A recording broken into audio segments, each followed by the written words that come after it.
সুন্দরবন জেলা হবে মুখ্যমন্ত্রীর ঘোষণার পর শুরু হলো জোর চর্চা। মেনাকার সভা থেকে সুন্দরবন নিয়ে বড় ঘোষণা করেছেন মুখ্যমন্ত্রী মমতা বন্দ্যোপাধ্যায়। এরপর কোন এলাকা নিয়ে এই সুন্দরবন জেলা গঠিত হবে তা নিয়ে ইতিমধ্যে জোর চর্চা শুরু হয়েছে। দক্ষিণ চব্বিশ পরগনার কিছু অংশ ও উত্তর চব্বিশ পরগনার কিছু অংশ মিলিয়ে তৈরি হতে পারে এই জেলা। ফলে জেলার আকৃতি কেমন হবে সেই সমস্ত বিষয় নিয়ে ইতিমধ্যে আলোচনা শুরু হয়েছে।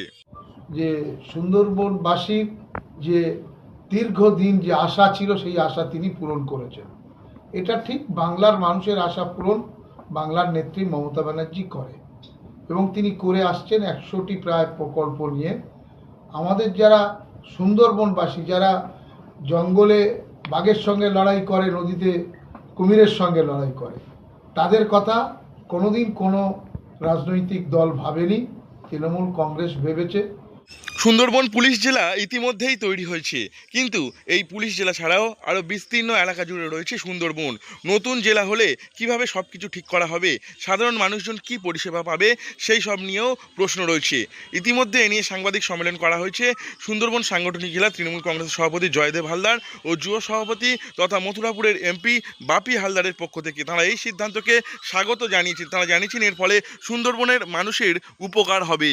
মিনাকার যে সভা ছিল সেই সভা থেকে আমাদের বহুদিনের আকাঙ্ক্ষিত যে বিষয়, বিশেষ করে আমরা সুন্দরবন অঞ্চলের যারা মানুষ আছি তাদের সকলের দীর্ঘদিনের একটা আশা যে আমাদের সুন্দরবনকে একটা অ্যাডমিনিস্ট্রেটিভ জেলা হিসেবে ঘোষণা করা হোক, প্রশাসনিক জেলা হিসেবে ঘোষণা করা হোক।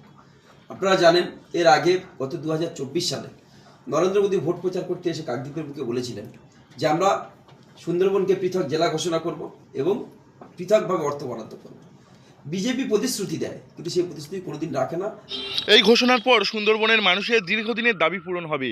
তবে অনেকের মতে হিঙ্গলগঞ্জ থেকে সাগর পর্যন্ত বিস্তৃত এই এলাকাকে নিয়ে আলাদা জেলা হলে প্রশাসনিক কাজে সুবিধার থেকে অসুবিধাই বেশি হবে।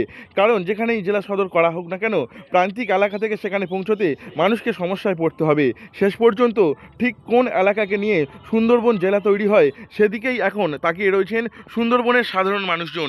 দক্ষিণ চব্বিশ পরগনা থেকে নওয়াব মল্লিকের রিপোর্ট, লোকাল 18 বাংলা।